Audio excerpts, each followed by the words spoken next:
Hello guys, welcome to episode 23 of the Switch Indie Fix podcast, a podcast dedicated to everything indie on the Nintendo Switch. This week I'm joined by Switch Indie Fix Discord member Darth Stridius, the Pokemon Battle extraordinaire. Hello Darth, how are you today?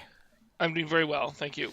It's nice to have you back on. I feel like this is becoming a regular thing, but I've been getting a lot of good feedback that people enjoy hearing you on the podcast, so yeah, I'm always happy to have you on. Thank you, I'm glad everyone's enjoying it. So today is March 10th, so it's Happy Mario Day. What do you think of Mario Day, Darth? Do you think it's just like a marketing ploy, or do you think it's kind of like a clever little kind of thing that Nintendo's created? I mean, I think all these kind of days are marketing ploys, even Yeah. holidays are nowadays. Mm-hmm. But I think it's nice to celebrate a day for the community. Yeah. Right? Like, have a day that's devoted to what you guys are and bring the community together, right? Yeah, I think it's nice. Like you said, it definitely is like a marketing ploy, because all the Mario games on the Switch are on sale at the minute. But you're consoles. Right. Yeah, you're right. It's like it's nice to see the community kind of share their love for Mario and I guess their love for Nintendo. But this podcast is not about Mario. It's not a Mario podcast. It's an indie game podcast. And this week we'll be talking about the Humble Store selling Switch indie games. Friday the 13th, the game coming to the Nintendo Switch.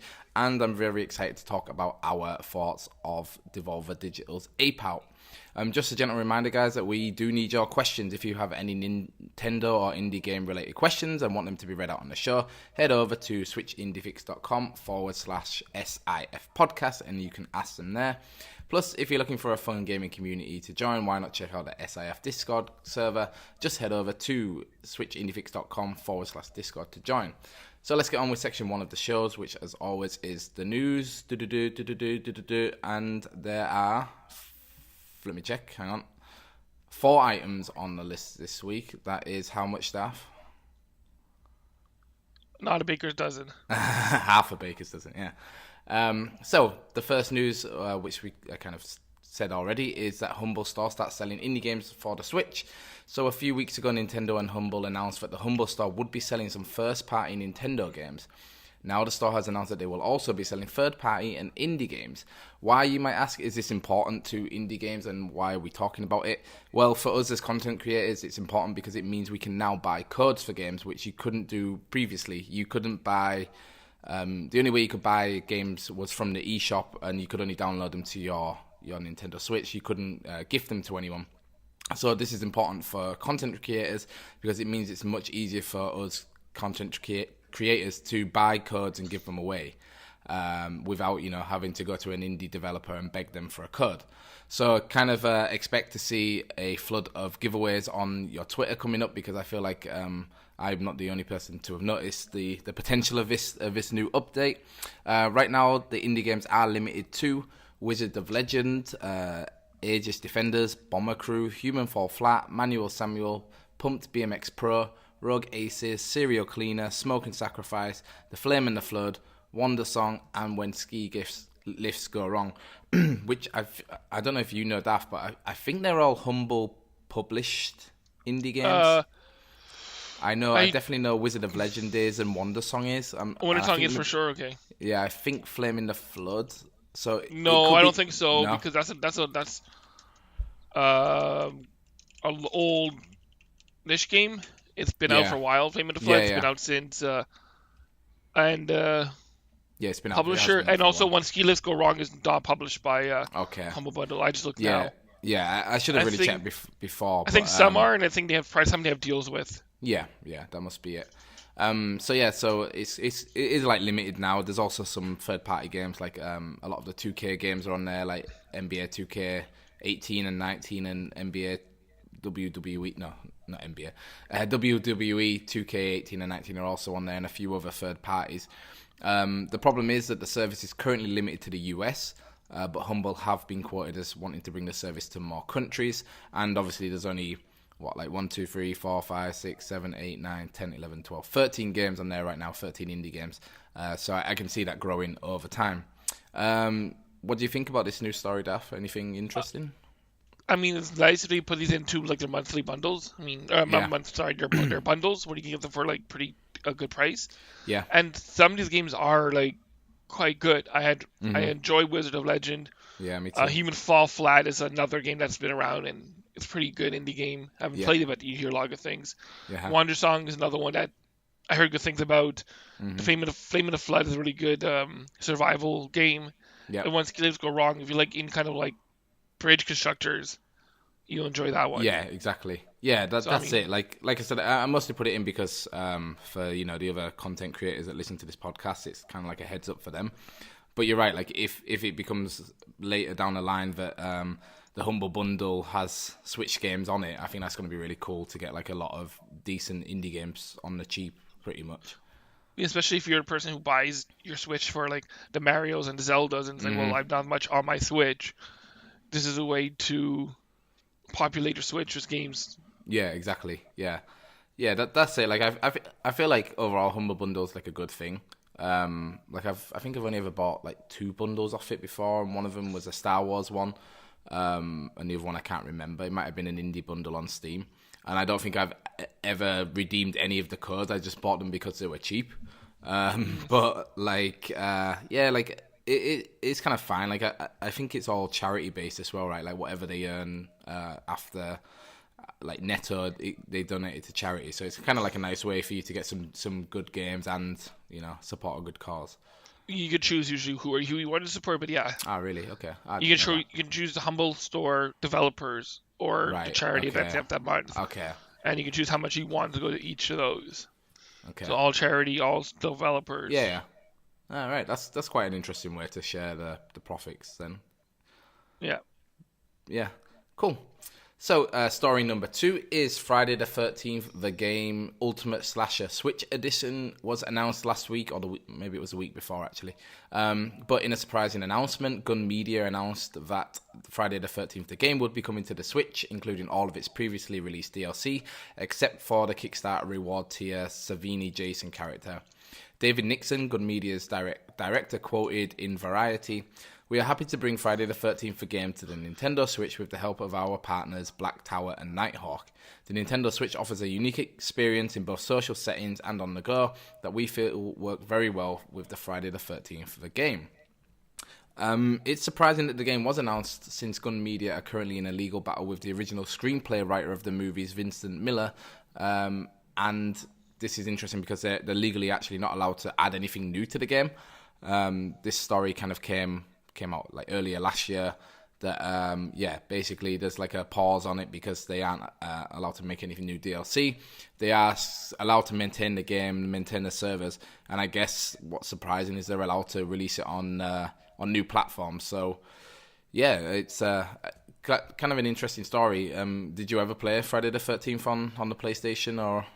I was interested in it. I was interested in it back in the day when they were actually doing content. It's weird because I'm looking at their Twitter. Their Twitter account was actually looking for the Switch things 2 years ago. They pretty much said it's not coming to the Switch. Yeah. They said that themselves. I just feel like because now they cannot make money off this game really because they cannot add any more content. They're like, where can we put it? Oh, we'll put it on the Switch. And it's pretty much trying to prey on people who do not know this information. They cannot add stuff. So, yeah, like I think you're right. Like they've kind of come to the end of the road, probably with the revenue stream. Like it was, I think the game went free on PSN at one point, and it was one of the PS Plus games of the month. Yeah, and I think it's been free on Xbox. So like, they've got everyone in that's gonna get the game now, and it's kind of like, well, what do they do? Like they either maintain the servers and don't make any money, or they have to port it, and I guess they've decided to port it to try and keep the revenue flowing whilst this legal battle kind of runs its course. But go on. I think you're right. And also because they have probably a lot of developers, and if they can't do much, they need to pay them somehow. Yeah, exactly. So if they're just twiddling their thumbs, like it's just like hemorrhaging money, I guess. So this is at least a way. I mean, I don't think they're going to do it. I mean, it didn't really look great on Switch or whatever they showed of it. No. I mean, it doesn't look like a nice game. And again, it's like, if you own any other console, you're probably not interested in this game. A, because it's an online game. Yeah. And it doesn't really fit the Switch. It's like I can't play this at a coffee shop really, or on the bus, or Yeah, you kind of you're tethered to the Wi-Fi connection, I guess. But like, I don't know if there's a kind of local, like playing over Bluetooth, like that could be quite cool if you're playing with friends, like because if you don't know, like the listeners, like the concept of the game is that you play online, and I think there's like six campers in the game, and one person plays as Jason. Yeah, and around, I think it's 8 or 6. I forget now, but yeah. So the six campers have to work together to basically, like repair a car engine or open a gate or like repair a boat engine to escape the map and escape Jason. Whereas, the person that plays as Jason has to hunt them down and kill them all before they escape, and he has some like super human powers that help him do that. So yeah, I'm like I could see it being like kind of fun to play.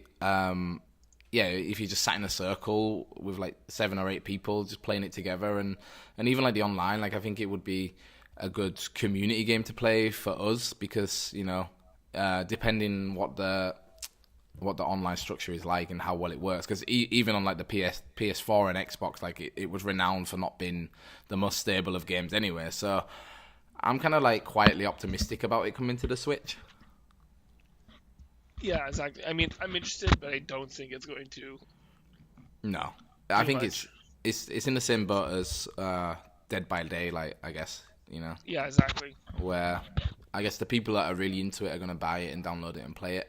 The people that aren't, maybe will pick it up in a sale later on down the line. But it's like I'm definitely going to keep my eye on it. Maybe wait for the reviews to come out. Wait until we know how well it connects online and how well the Friday the 13th community takes to it, because a lot of the problem with the games on the other platforms was that like people would go online and just troll other people there. It's supposed to be like a team-based game to solve problems, but people would just be idiots on it and just be talking down the mic and playing music down the mic and not really working together. So yeah, that's also like a little bit of an issue, I guess. Yeah, I mean, it's you need a lot of people. You need people to work with, and again, with Nintendo, you need to have a headset. Yeah. Which you all know is annoying. Yeah. So it does not really fit Nintendo's way of communication with their Switch. Yeah, that's true. Like you said, I think you said about the Dead by Daylight, like it might be one of the first indie game casualties on the Switch because of the connectivity issues. It is a problem, but like quite a little plug for me. If you do want a way to kind of resolve these, like microphone and headphone issues, you should check out my video review of the Ghoulie Kit Root Plus Pro. It's like a really cool Bluetooth adapter. So if any of you guys haven't watched it yet, there's a review up on my YouTube channel.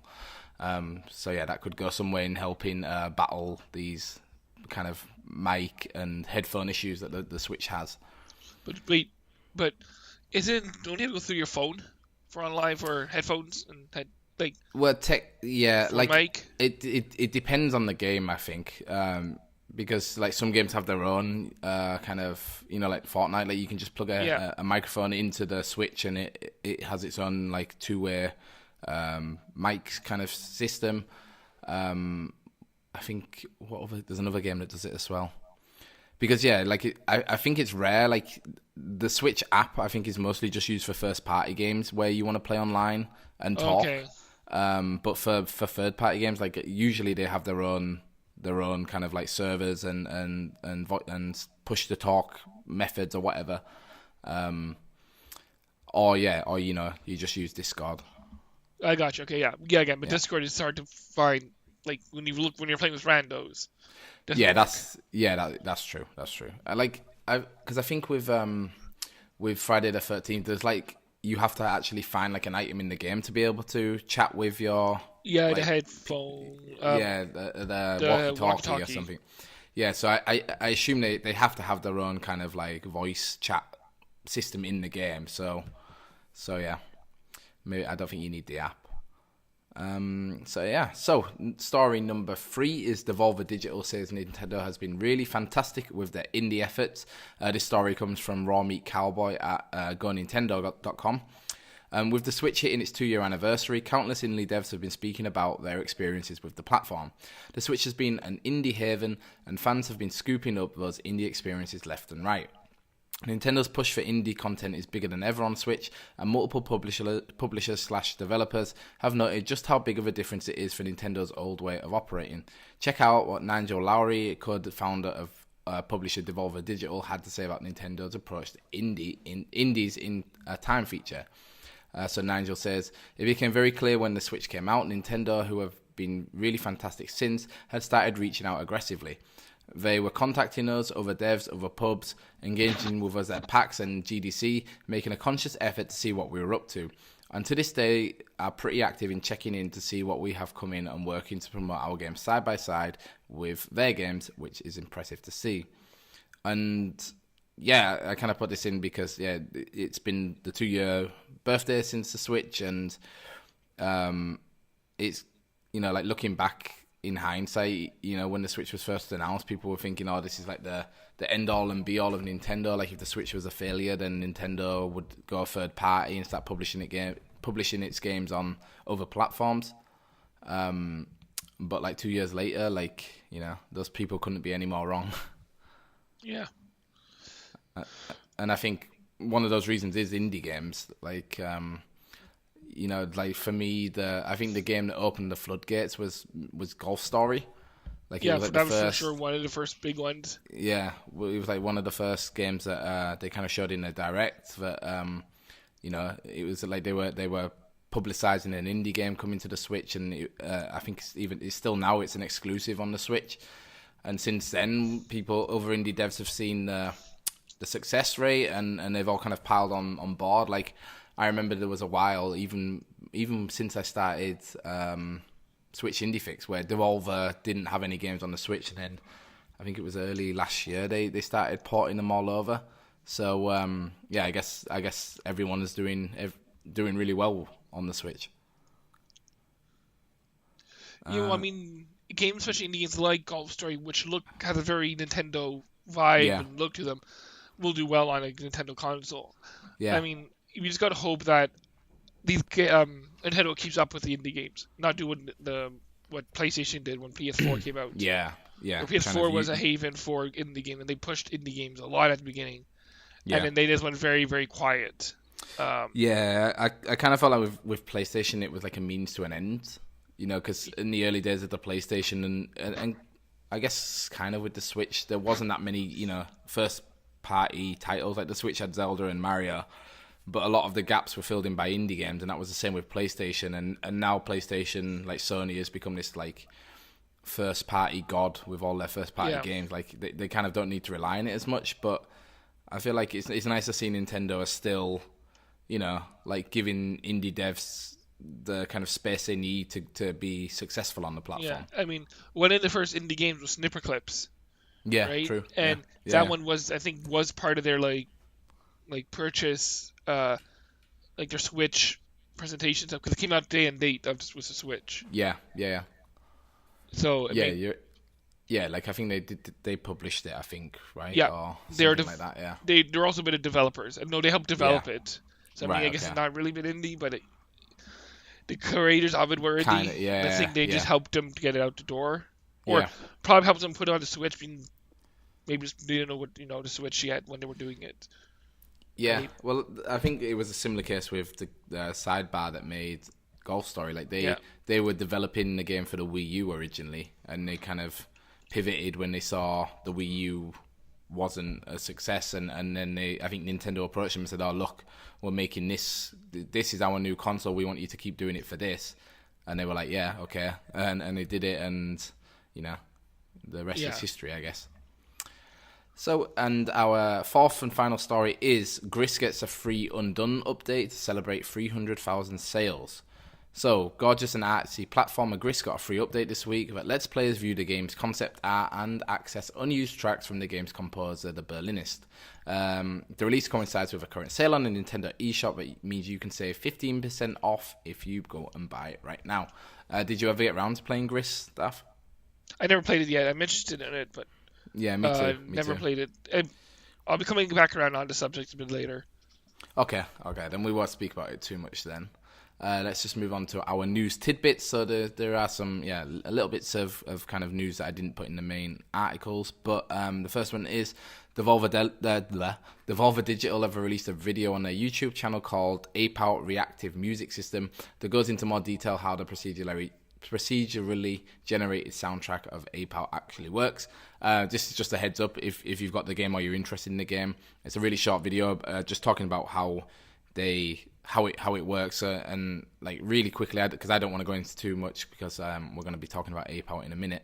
But it's basically they have thousands of samples from drums, and the game knows, okay, the game basically knows, okay, with this action, this drum beat should play.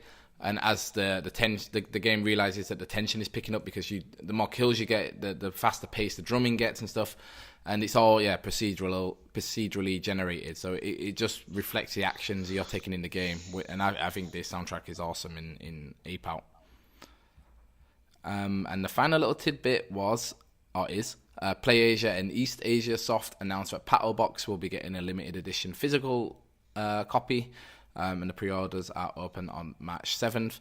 And I also think there's like a new limited run edition coming out for Bloodstained Curse of the Moon, which I was listening to the Kind of Funny Games Daily today, and they said it on there. So you might have to double check that fact. But I think that Curse of the Moon is also getting a limited edition or limited run games like physical edition. You mean the 8-bit?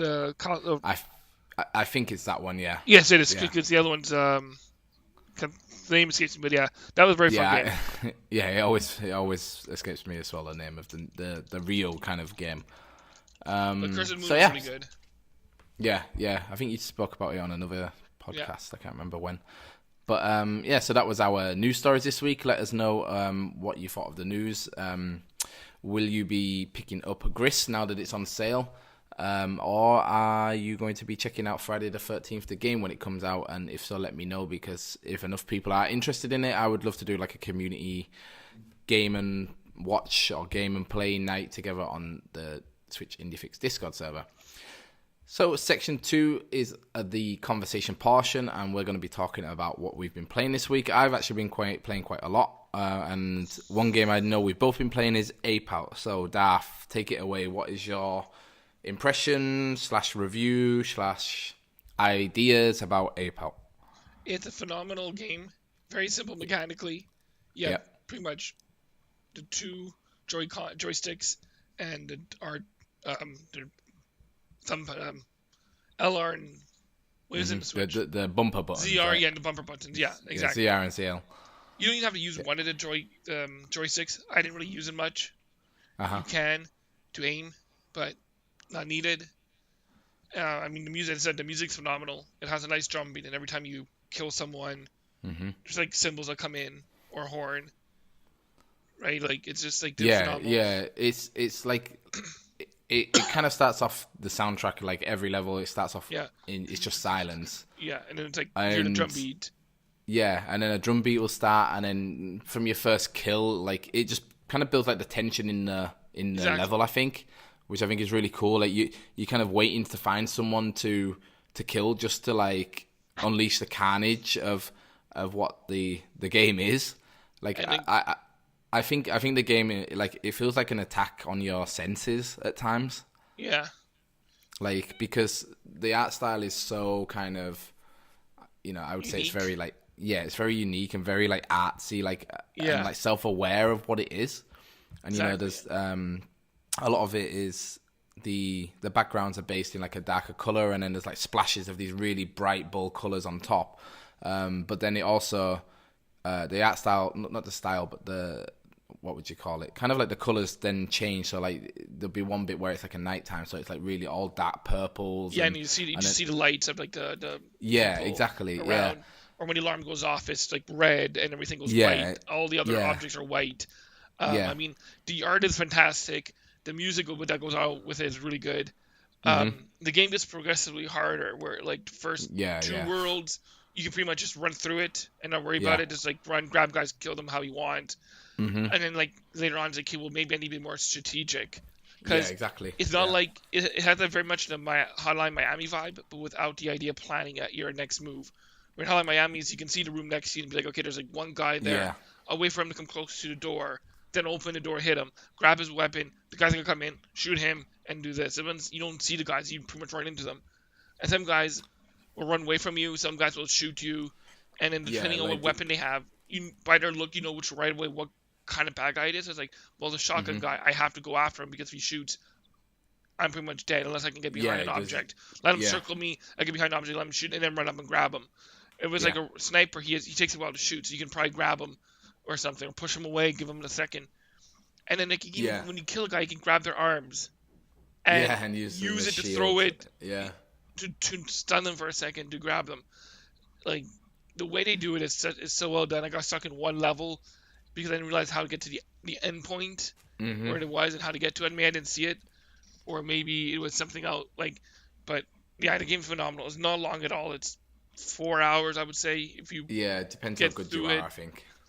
Yeah, 4 to 6 hours. I spent one world 2 hours on it. Each world is like an album, so it's around 4 sides, 4 tracks or levels side, on one on one side. It flips to the second side. There's all 4 again. So there's 8 levels in each, sometimes a bit less. And after the 4th one, you can have hard mode. Then there's arcade mode. Yeah. Then there's arcade mode, which is each level's timed. Okay. And you get points. I think it's 10 points per each kill. Mm-hmm. And then they have a thing called Beatdown, I think it's called. I'm pretty sure it's called Beatdown, which I think it's unlimited until you die. Okay. Because the game essentially, each world level is essentially, I think most of it is randomly generated. Yeah. Except for certain points in the game where they wanted to funnel you. Yeah, a lot of it is randomly generated. Yeah, like I feel like the levels, like how do I explain it? Like the shape of the level is always the same, but what's inside it changes, and and you're right, and like they do have like these funnel points where it doesn't matter how many times you run the level, these funnel points will always be in the same area. So like it might be like a door that you have to open, or a bridge that you have to go across. They're like always there, but the rooms themselves, like the walls inside, like I don't know. I think like the best way to describe it is like if you imagine like a big square. Yeah, all worlds are rectangular usually. Yeah, or boat shaped, but essentially rectangular. Yeah, and you're running from like the left side to the right side, right? You're basically running from the entrance to the exit, and the world is like a big square, but the like little walls inside this big square room, they change. Apart from like a few things like a door or a bridge that always stay the same, and I guess they're kind of like little kind of like what's the word? You know, they're there to show you, okay, you're about halfway through the level now. Yeah, exactly. Or they want you because there's bad guys there and they want you to confront. Yeah, exactly. Like usually with the doors, you know, you have to rip off a door, then it's a really narrow corridor, and there's always baddies inside, so you have to use the door as like a shield, and then clump them all together and just throw it and squash them all, which is like always really satisfying. Yeah. But yeah, I'm trying to think what else I want to. Yeah, like going back to the sensory overload. Like there's like points where, you know, because the way it's set out, like you said, you can't really see what's coming too much in front of you. So you know, you'll be running, and there'll just be like flashes of gunfire on the screen, and then like this like really like loud banging and crashing of like a snare drum and a top hat or whatever, and then you kind of like run into these enemies, and I love that like each enemy they kind of have like a buffer on when they shoot, because you know the game has to give you like at least a little bit of time to get to them to kill them before they shoot, and like it's just so reactionary in your head that it's like, okay, there's enemies there, but there's like a fence here, so it's like, okay, I need to dodge behind the fence before they can fire, and then when they fired, I know, okay, I've got like 3 or 4 seconds until they reload and shoot again, and then I can run at them and destroy them all. And like you said, at the beginning of the game, you're basically just running through it, throwing enemies against walls, splattering them, blood everywhere, and just running to the exit. But by the 4th disc, like it's really like, okay, I need to like hide behind this wall or wait for this enemy to move. Okay, I've moved him.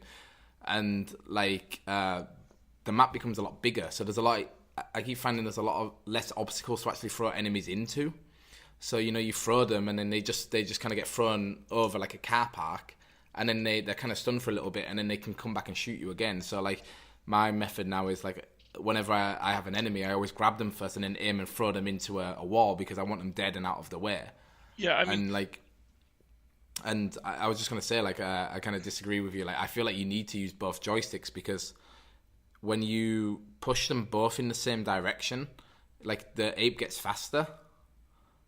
Like so, because it is like twin stick. Like you're not shooting anything, but the way the ape moves, like if you just do it with the left Joy-Con to steer him, like he kind of jogs. But if you're pushing both joysticks in the same direction, like he gets a little bit quicker, and that's what I like. It's kind of like controlling like a drag car almost, because I feel like the ape's like ass is really heavy and like it always kind of like skids out, where if you're running in a circle, like it's almost like he's drifting.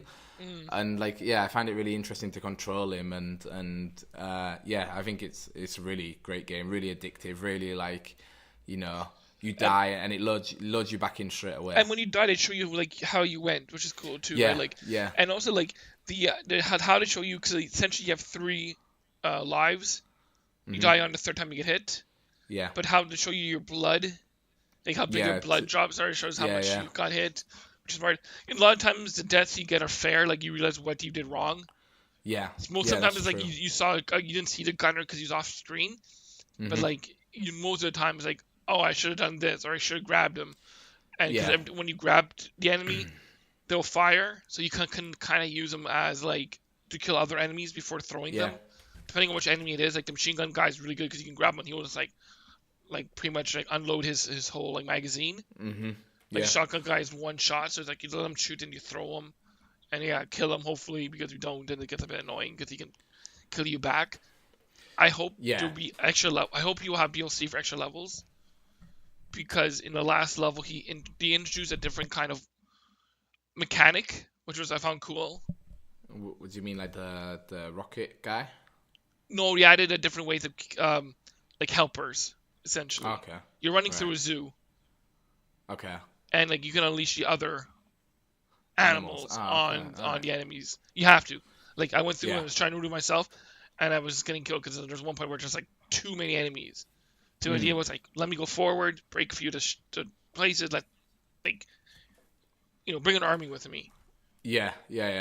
And that's it. Like I think some of the levels do have like puzzle aspects to them. Yeah, for sure. Like the one I was telling you about on the 3rd disc. You basically you're like running. It's almost like No Man's. I think one of the levels is called No Man's Land, and you're running across this space, and it's really difficult because there's nothing there to throw enemies into, and there's not much cover, but all these bombs are dropping. And basically, the way I got through it was like I was like luring enemies into where the bomb was gonna drop, and then the bomb would drop, kill them all, and I'd run on. Like I'd hide behind a rock and let them walk over. A bomb would drop, they'd die, and then I just run to the next rock. And so it isn't just pure like, okay, I need to run as fast as I can and kill as many people. Oh yeah, for sure. I can. That won't work eventually. I think first two worlds potentially could work. Yeah. But in the 3rd and 4th, like the 3rd especially with all the fire, the fire cans and all that, you will be dead in like no time. If you would just say, I'm going to run through this, because it won't work. You get killed in a matter of minutes. Yeah. Between the shotgunners and all that. But it's what I like is like I don't find it's frustrating when you die. Like kind of like what you said, like you usually feel like, okay, that was my fault, I should have done this. And like I was saying before, like the reloads are instant, so you're not having to sit through like a loading screen. Oh yeah, or whatever. You're right back into it. You're back into it, and you're like, okay. And I think it kind of reminds me of like Super Meat Boy, like that, where it's difficult and it's challenging, but I don't think it's like it's not frustrating.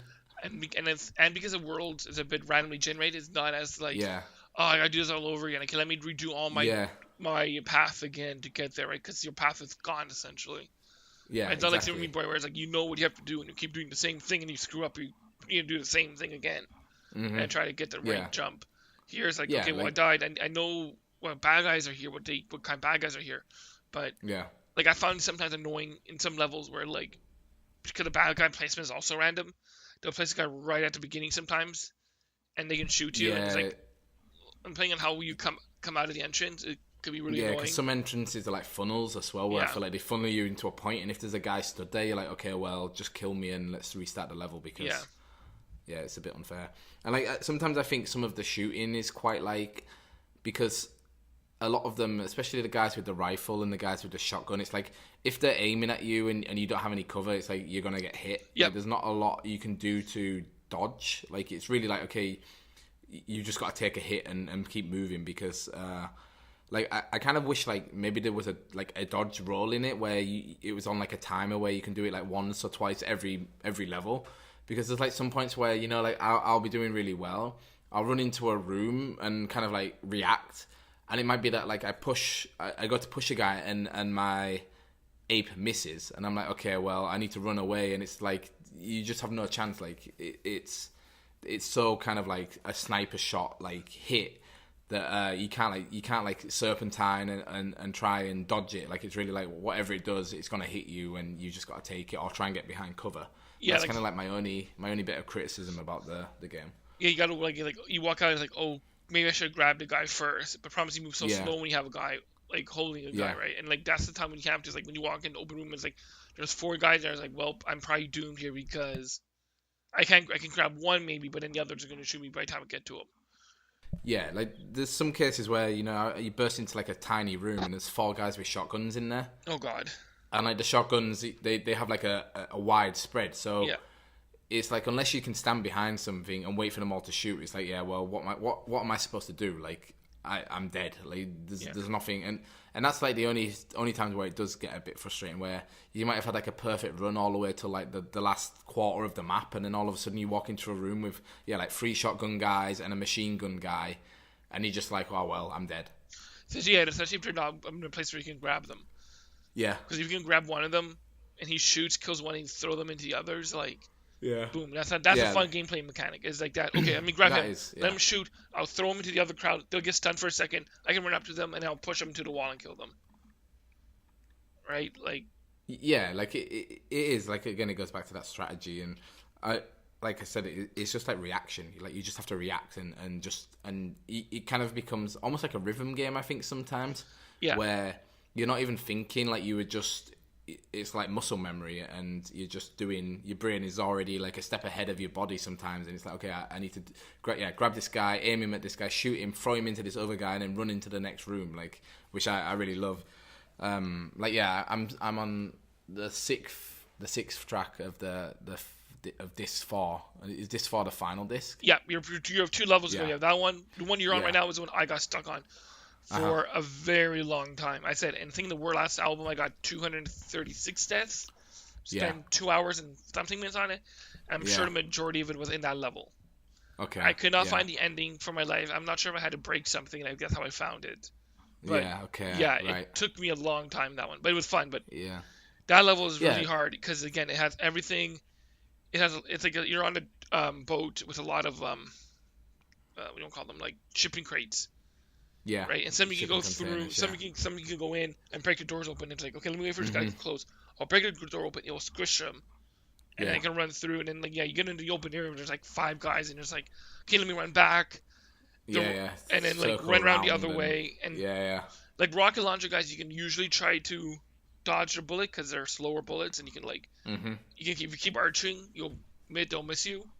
But it's like sometimes it's like half times like you take a fire guy, throw him against the wall. Oh, I was too close to him. Shoot, I got damaged. Yeah, that's it. And like the rocket guys, it's like a 1-hit 1-kill. Like if a rocket explodes on you, and like sometimes, you know, they're off the side of the screen and you can't see them, and all of a sudden you'll be running like a diagonal, and this rocket will just come out of nowhere and hit you and kill you, and Or shotgun guys, right? Because shotguns are so widely spread. If you're in an open area, like you're probably gonna take a hit. Yeah. But no, like overall, like I really liked the game. Like I don't know, like I'd heard about it before and kind of seen like people play it, and I was like, oh yeah, it looks interesting, but I was like, I don't really I'm not that interested in playing it. And then you kind of said like, oh, it's amazing, and then a few other YouTubers I watch have been playing it, and I was like, I was hoping that I could get it finished in one night, but the last couple of tracks have been difficult, but. No, I think overall it's just fun. Like it's really fun, really creative. And then adding the arcade mode is perfect, right? Because it's a play value to it, and just like play with a friend, like, oh, like go through levels, see your best up, we can beat each other, like, cause it's like each level's like, if you run through maybe like 5 minutes, not even, probably 2 minutes level. Yeah. If you do it successfully the first try, so like, yeah, you can easily play with a friend and pass the controller around, have a nice fun night, a few drinks, playing and just pass the controller around, chatting. Yeah, exactly. Like, and it takes away some of that frustration as well. If you know you're taking a turn, your mate takes a turn, gives it back or whatever. It's how I play Dark Souls. Yeah, exactly.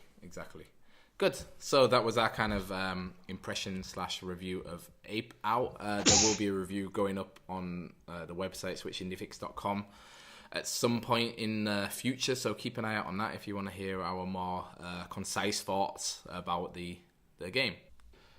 So the next game that I have been playing is called Treasure Stack on the Switch, and if you don't know what Treasure Stack is, it was featured in one of Nintendo's Directs. I don't know if it was an indie one or an actual Nintendo Direct, but it's basically it's like a falling block puzzle game, kind of like Puyo Puyo Tetris.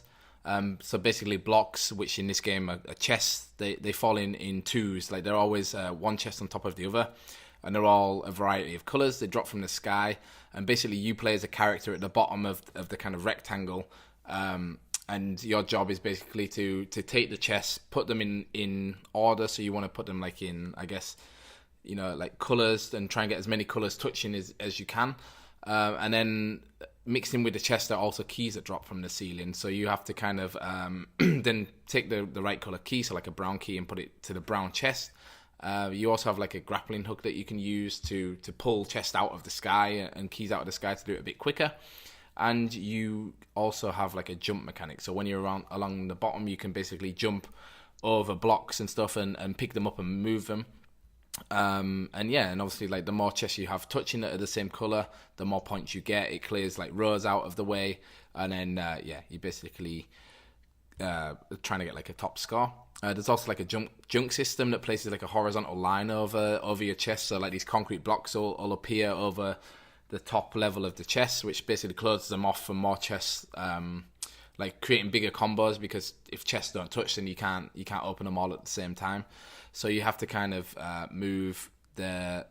destroy these junk blocks by using like items in the game. So there's like a sword that you can use that like clears like a few lines. There's a bomb, and there's also like an anvil that clears a line vertically. The game it's a funny story because it's, I don't know, like it was in a Nintendo Direct, but I feel like it is like a very very like indie game. Like the team that developed it, like I can't even remember their name, but they like their Twitter, they have like about 100 more followers than I do on Twitter, and that's like a rare case for games like that are quite like profiled like this one. There's like a lot of problems I've had with it. Like the game, like I think it's fun, but it's very like overly complicated, and on the Switch it doesn't control precisely enough. You have to move your guy around and jump from block to block and stuff, but the character's jump isn't high enough. Like it's really frustrating because he can only jump like one or two blocks high, and if you have like a tower that's 4 blocks high, you're kind of like stuck on one side of it and you have to move stuff around. But the controls are so imprecise that you can't just move one block at a time. Like you either move like the column all at once, or you can take like 2, which is a bit annoying when the aim of the game is about like almost like block management. So it's like, okay, I want to take this blue block, put it on a line with blues, and I want to take this green block, put it in a line with greens, and like it's just really hard to do that. And like it just always feels like a hassle. Also, the game, like one of its like unique selling points is that it has like online multiplayer. But in my attempts both before and after the launch of the game, because I got the game early to review, I only managed to match up with two players out of like, I don't know, I must have tried maybe like 20 times to find a match. And both of these times, like I had to just leave the Switch lying on the table for 10 minutes until it got a match. And which is like kind of a bit worrying. Like at first I thought maybe it's because I was playing pre-launch and not a lot of people have review codes for the games. But then even afterwards on launch day, like I only managed to match with one guy. you should know that I did beat them both, so I'm pretty decent at the game. But it's a shame because I felt like the online aspect was the most fun part of the game, definitely. It even has like seasons and ranks, so if you win 3 games, you go up a rank. You get there's like an XP system, so the more games you win, the more XP you get, and the more like unlocks you can unlock. Like there's characters to unlock and new items, like new grappling hooks and stuff to unlock too. So it kind of has like a grind to it, which I can appreciate. But when you're having to wait 10 minutes for at least 10 minutes for each match, and then even then you might not even get a match to play, like it's a little bit too much. And yeah, you can always play by yourself, and you can play online co-op, couch co-op as well. But like for me, playing by myself only held so much of the entertainment value. Like I like the competitive side of the game, and also like the grind. And yeah, especially now, like all of these factors really worry me for Treasure Stack's lifespans, because Tetris 99 is out on the Switch now, and it's also free to play. So I'm kind of thinking, who's going to pay $20 for this game when you can play Tetris 99 for free? So yeah, a very mixed bag for Treasure Stack on the Switch. Dav, have you had any experience with the game? No, I haven't played it. It looks interesting. Maybe when it goes on sale, I'll pick it up. Yeah, it is fun to play. Like it looks like one of those games where it's like easy to play, but like incredibly hard to master. Yeah, which but like I say, right now with Tetris 99, that's also a game like that where anyone can play Tetris, but to get a win, you have to be like really good at the game. And it already has that competitive side of it. You're fighting against 98 other people, which like Treasure Stack is, like, from what I've played, has been struggling to match people with each other and play together, which is a little bit disappointing. I mean, it is the company's first game. Yeah. And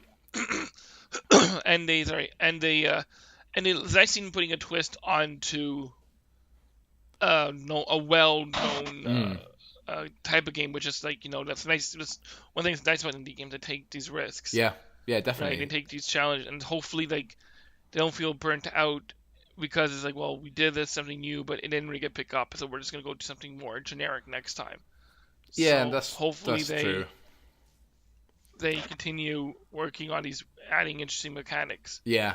I think if they refine their controls a little bit better, as you were saying, maybe it would be a very fun game with an interesting twist. Yeah, like it is like, it is a fun game, but it's just like you said, like with the controls, like it's just so frustrating where you're like, okay, I'm doing pretty well, and then you get like to the next stage and the blocks start falling faster and the junk starts building up quicker, and then you just can't control your character well enough to do what you want to do, if you know what I mean. So you're like, okay, well, I've got all these greens stacked here. There's like a green and a blue block falling down, but I can't jump up high enough to get to it because the jump is just so low, and then I can't pick up the exact blocks I want and put them in the exact place I want, and you end up then like just button bashing and just trying to be fast, and you pick up like a column of chests and then put them on another column, and then all of a sudden you're at the ceiling and it's game over, and you're just like, well, I know none of this was my fault. Like,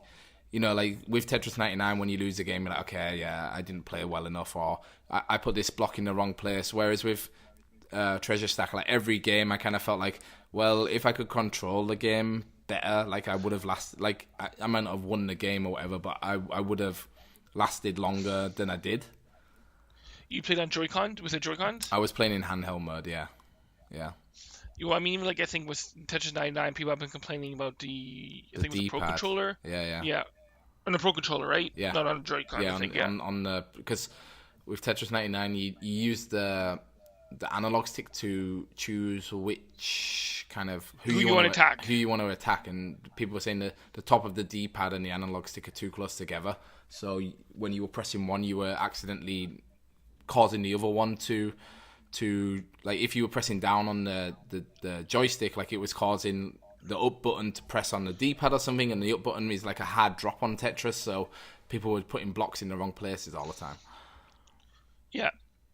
But yeah, like I'm still, I haven't really written my review for it yet, so I'm still like playing it. When I've got like 5 minutes, and I'm like, okay, I just want to play a quick game, because it is enjoyable, and it does, like, again, kind of have that like one more go kind of feel to it. But yeah, it's just always very like disappointing when you finish a game and you're like, oh, that wasn't my fault why I lost. Like I was playing well and I just wanted to do something, but I just couldn't do it because the controls weren't there. And yeah, and the final game I want to just talk about is I've been playing Rico. If you head over to Age of Boredom's channel on YouTube, just go to YouTube and type in Age of Boredom. You can see me playing with him. We did some online co-op together. And I just want to say my review of Rico will be up on Monday, the 11th of March. And that's pretty much all I'm allowed to say because the game is embargoed. So if you're interested in Rico, make sure you check out my social media or the website on Monday because the review will be going up. And yeah, that's it for our conversation portion. So just a reminder that this podcast is brought to you by the Switch Indie Fix switchindiefix.com/Discord. If you want to join the conversation and talk about all things indie on the Nintendo Switch, come over and join the Switch Indie Fix Discord. So for our final section today, we have some listener questions. Which question do you want first, Darth? Kool-Aid's or Jamie's? Kool-Aid. Kool-Aid. So from Kool-Aid Moonwalk from r/NintenTube, Kool-Aid asks, is there an indie game that made you fall in love, I guess it should be, in love with a genre that you previously were not interested in? Daft, do you want to go first? Because I basically just copied and pasted the questions in. I haven't had a chance to think about them. Yeah, I have one for sure, and I've talked about this game in the last Switch Indie Fix podcast I was in. Yeah. I never really played roguelike games at all. Yeah. And then I played Dead Cells way too much. Yeah. And fell in love with it. I finally beat it, right? Yeah, I finally beat the first round. So nice. yeah, it's awesome.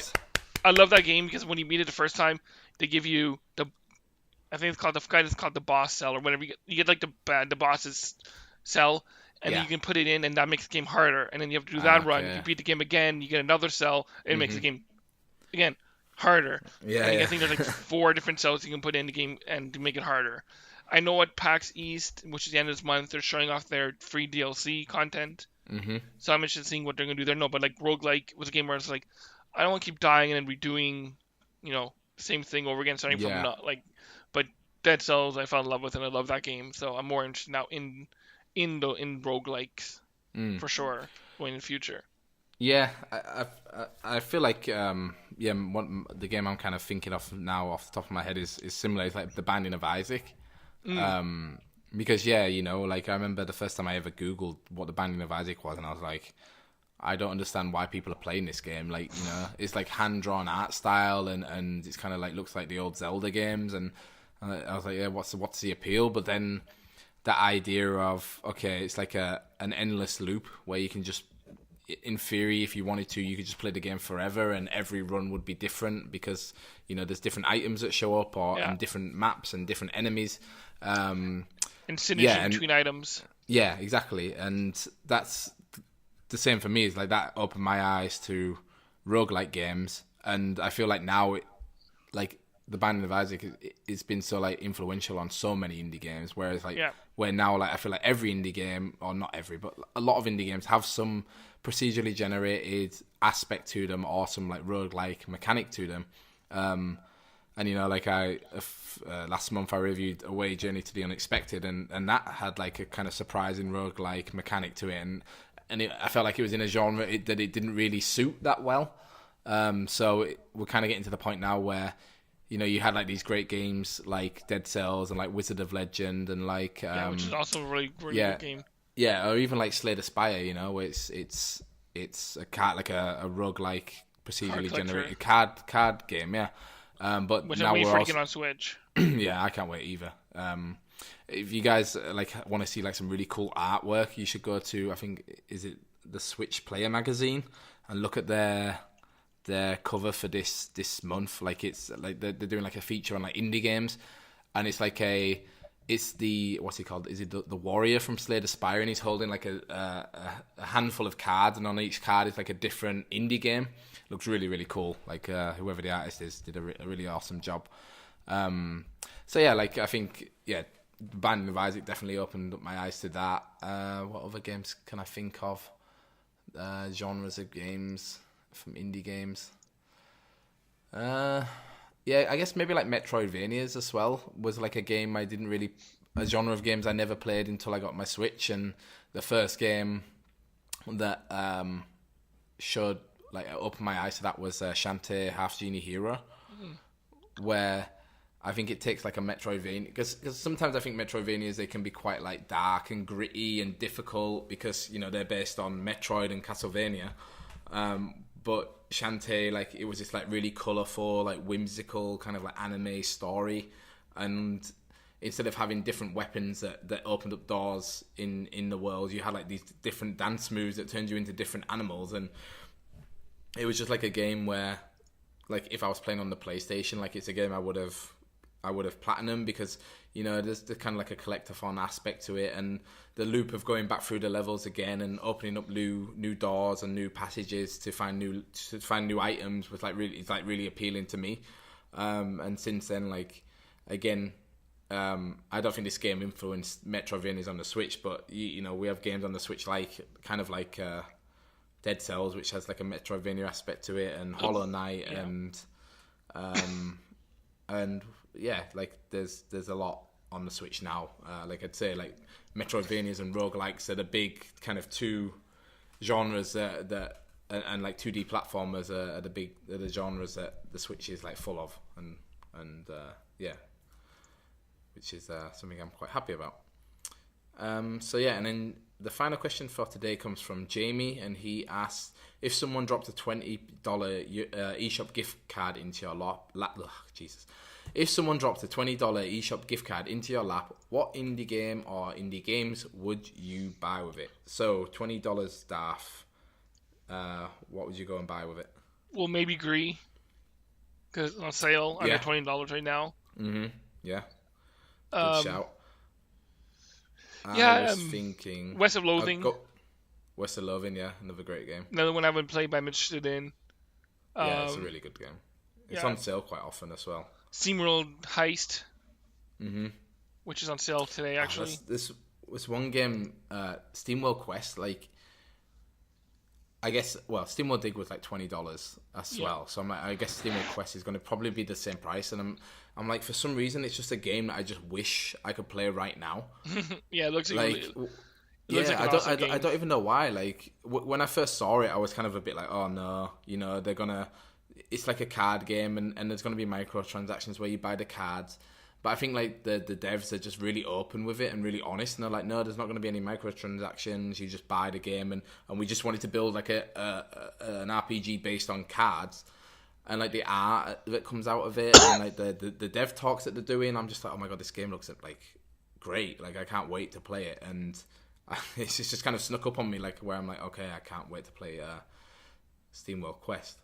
Yeah, I mean, there's like Into the Breach, but I already own it. Into the Breach, yeah, me too. It's one game under $20. If someone had free, I'll be like, yeah, recommend that one highly. I'd probably get Wargroove, because I've still not bought it yet. Yes, Wargroove is amazing. Again, I think it's a little bit more than 20, but it's close. Is it? No, I think it's like €17. Oh, so, right. Maybe in dollars it is more. Yeah, in Canadian it's probably, I think, over. But it's 25. It's 25 here, so yeah, probably for you it's under. Yeah. What was I gonna say? Yeah, Wargroove. Yeah, especially since they've added like these this patch to it that helps with the progression. Progression, and like, just like, what's the word? How do you say it? Like, not the ease of life, but just to make things a little bit more efficient and a little bit easier to get into. Like, it definitely makes it more appealing to me, and especially since we talked about it 2 weeks ago on the podcast. It's definitely a game I still want to play, and just don't have time to do it right now. Yeah, I mean, and it's probably going to go on sale soon, so. Yeah, definitely. Yeah, you can pick it up cheap. Yeah, it's. I actually asked a question on my Twitter the other day, and I'd be interested to see what you think about it. I was on because I've been playing my PlayStation quite a lot recently because I'm getting really hyped for Division 2, and we've also like in the community been playing quite a bit of Apex Legends. And I went on the PSN store, and they had this like deal on because I have the British store.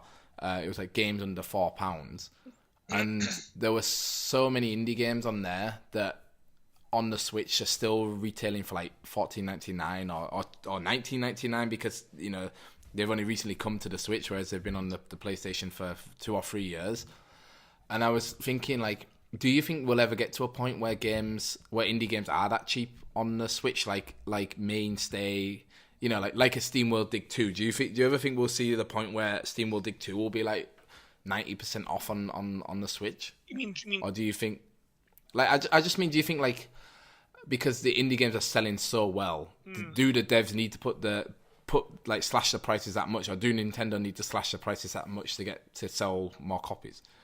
I mean, I think it depends. Like, as you said, right now it's hard to say because a lot of these games were worked on to put to the Switch and were not developed purely like right at the beginning to go on Switch. So of course there's more added costs to that, so they have to cover, the cost of porting it. So yeah, of course. Yeah. It'd be more interesting to see this in like a year or two when games have been coming out that were built for the Switch right away. Will we see sales? Will they go down quicker? I mean, right now I was looking at it. SteamWorld Dig Heist is their game of the day. Normally it's $25 right now, Canadian. Right now is at $5 Canadian. Yeah.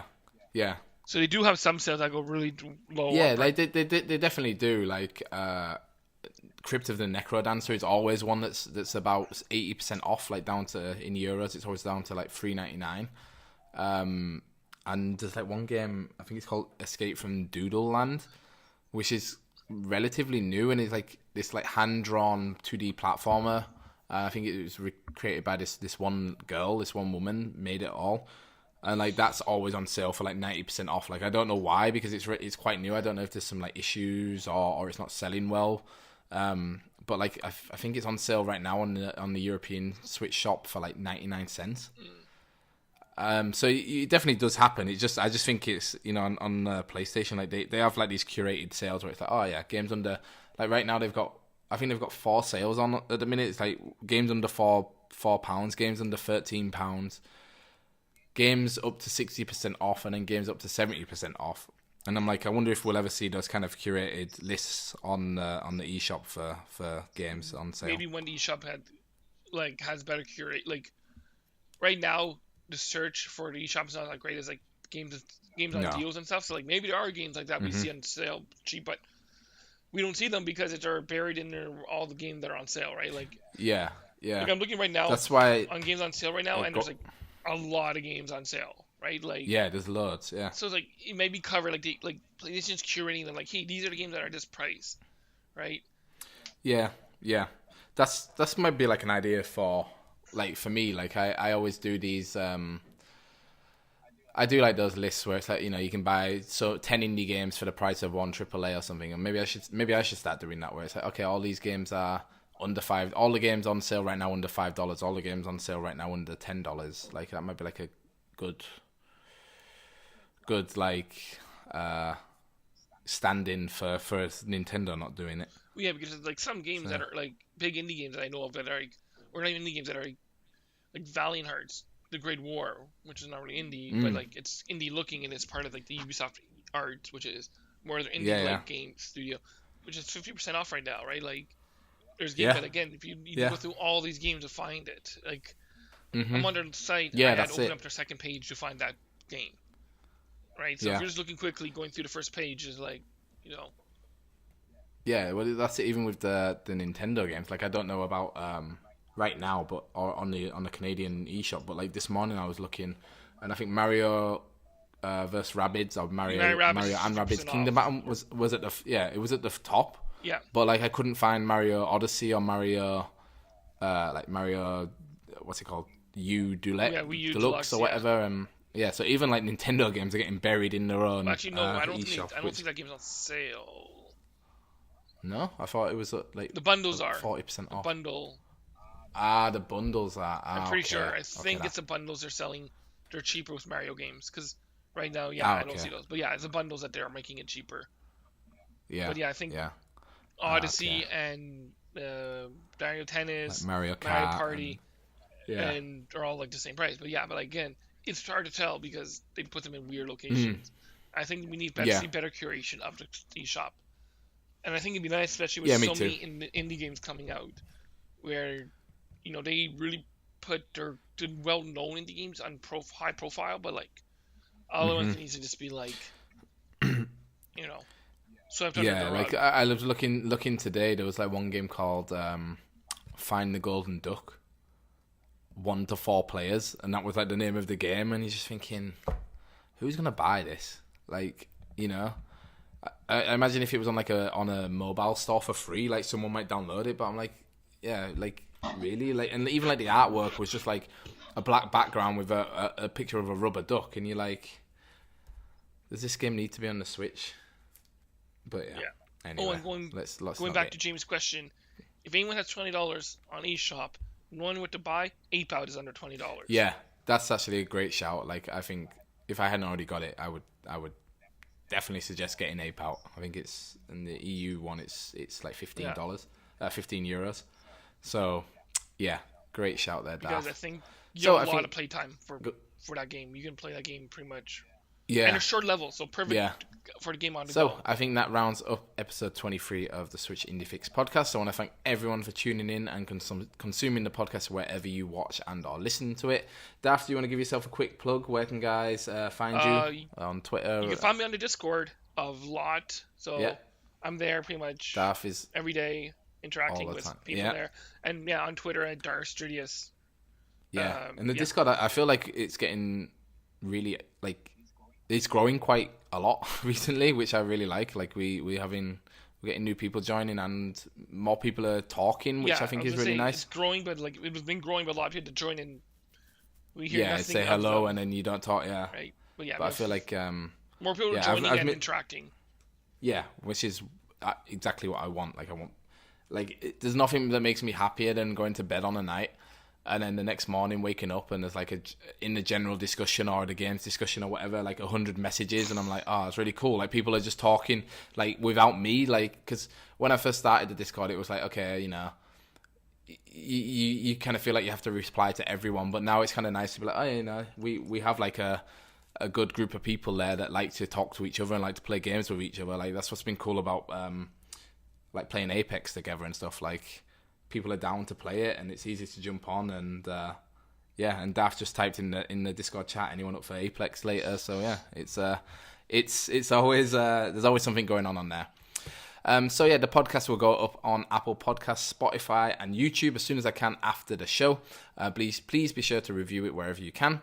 If you want to get in contact with me, hit me up on Twitter and Instagram at SwitchIndieFix, or come and join the Discord server with Daph and I at switchindiefix.com/Discord. For more reviews, including my latest review of Rico, which will be going up tomorrow for me. And we also have a really great review by a guy called Luke that what did he review? Project High Rise Architect Edition. He did a really awesome review. I'm really proud of it, proud of him for it, because it was really good. Make sure you go to switchindiefix.com and leave me a comment letting me know what game I should review next. So, Daph, till next time, thanks for joining me. Anytime. And thank you all for listening. Bye-bye.